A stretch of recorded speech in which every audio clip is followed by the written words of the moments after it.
Are you considering attacking the cartels inside of Venezuela? You attack? What are you going to find out?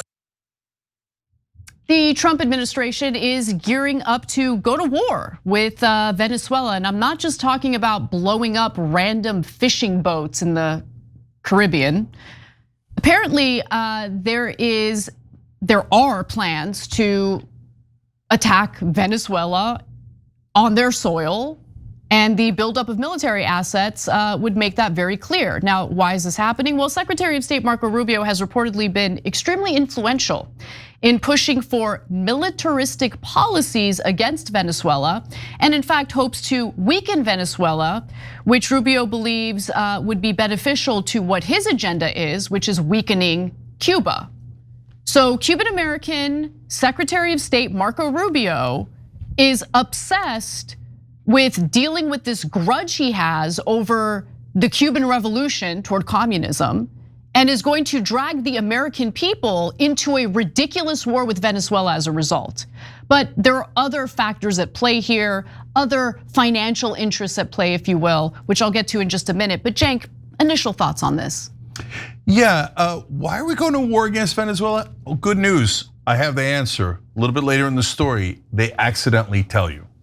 So Chief Domestic Policy Advisor Stephen Miller and CIA Director John Ratcliffe also support the idea of going to war with Venezuela, which shouldn't surprise you much. But everyone in the Trump administration agrees, including Special Presidential Envoy Richard Grenell, who has been pushing, Grenell has been pushing for diplomacy. He might be the only one in the Trump administration who's going in a different direction.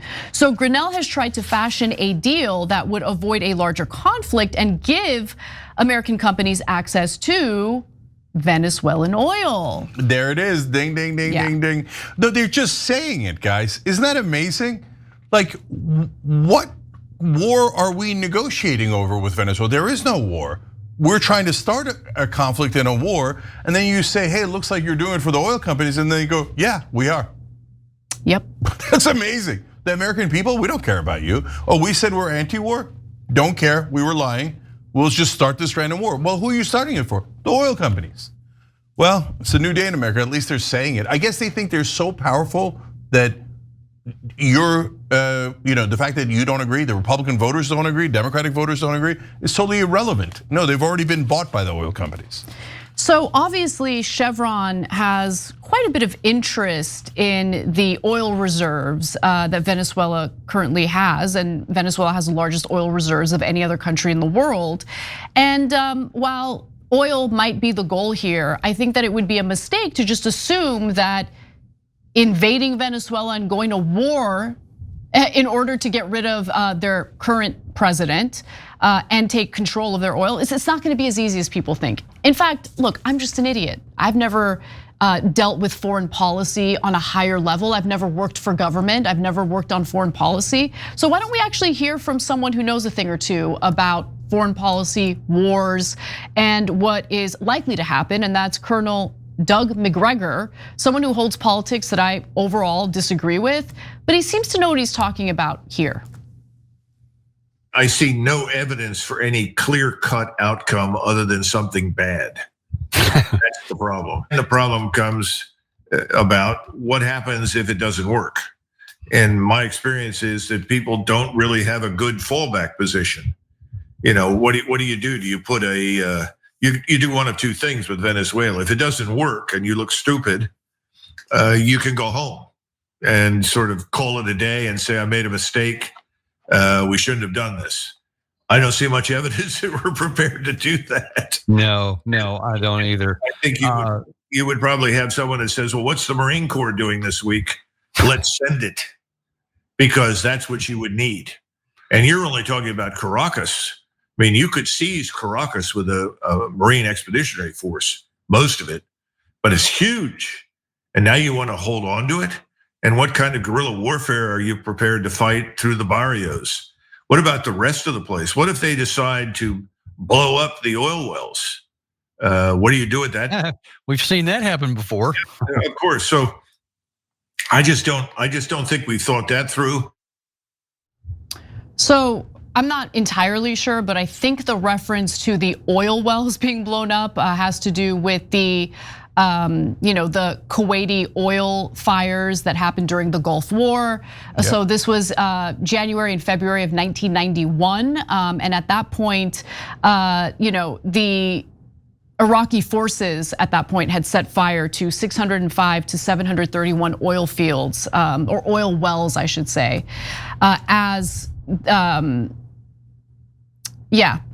Anyway, whatever. This is such a bad idea. And okay, so how many wars are we gonna fight? Because right now, as we speak, you have Israel goading the United States to go back into Iran and fight a hot war in Iran.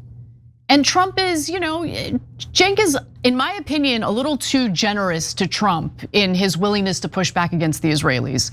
I think he's getting dog walked by Israel day in and day out. I think that he'll definitely go back into Iran with enough pressure from Israel. Then you have the situation in Venezuela. Then you have the ongoing war in Ukraine. How many wars are we gonna fund, Cenk? Yeah, no, I like how I'm now put in the position of defending Trump. No. Look, there's like 2 to 4. There's 4. There's 4 different instances. You might consider them relatively minor, where Trump did not follow Israel's orders. And it's such a low bar because every other American president follows Israel's orders 100%. So when he's only following it 96%, I'm like, whoa, what a change. But in this case, I can't understand what Trump's motivation is. Let's talk about something that drives every business owner absolutely crazy: trying to hire the right people. It's like trying to find a needle in a haystack. You post a job and you flood it with resumes, but most of them don't have the right skills or experience. It's a huge hassle, honestly, but not with ZipRecruiter. ZipRecruiter finds amazing candidates for you, and they do it fast. And now you can try it for free at ziprecruiter.com/TYT. Now here's why it works. The moment you post your job, their smart matching technology gets to work. It's not just sitting there waiting for people to find it and apply. It's actively searching and identifying top qualified talent that fits your role. It sends them your way, and then it does the hard part of the hiring for you. But don't worry, you're still in full control. If you find a candidate you like, ZipRecruiter allows you to send a personalized invite to apply message. It eliminates the waiting game and gets the right people to engage with your job posting sooner rather than later. So ditch the other hiring sites and let ZipRecruiter find what you're looking for, the needle in the haystack. 4 out of 5 employers who post on ZipRecruiter get a quality candidate within the first day. Try it for free at the exclusive web address ziprecruiter.com/TYT. Again, that's ziprecruiter.com/TYT. ZipRecruiter, the smartest way to hire. I don't get it. Well, no, I do. The Nobel Peace Prize, obviously. Right. So look, we often talk about AIPAC, et cetera, and I say this 1,000 times, and I'll say it one more time. Big oil is bigger than AIPAC, big pharma is bigger than AIPAC, and big oil is a giant contributor to Donald Trump. But as Trump is, I think, somewhat genuinely trying to stop the war in Israel and in Ukraine, how is it gonna help you in winning a peace prize that apparently was a thing you were apparently obsessed with? Which, by the way, I'm so glad that he's obsessed with that. That better that than building another Trump Tower wherever, et cetera.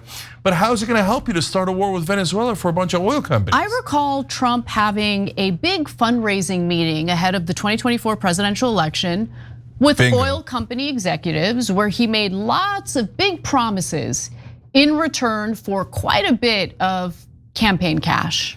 And so maybe that's what this is part of, to be honest. Oh, definitely. That's of course what it's part of. But the fact that he can't see that inconsistency, the fact that he's actively trying to start like an old school coup/war in Latin America is amazing. So, okay, to your point about the oil wells, why did the Iraqis burn the oil wells? It was a disaster. They never should have done that. Environmental disaster in every way. But the reason they did it is they're like, oh, so Chevron and ExxonMobil want our oil wells.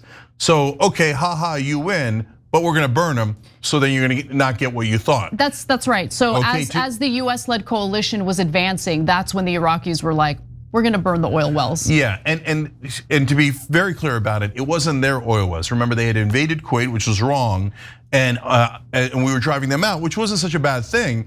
But as they were leaving, they were burning the Kuwaiti oil fields, not the Iraqi ones. Okay, now the general there is totally right, if I got his rank right. The problem isn't conquering Baghdad or Caracas. That's relatively straightforward. The problem is keeping it and controlling it, which then you get into guerrilla warfare. And as we saw in Vietnam, Afghanistan, and Iraq, that's impossible.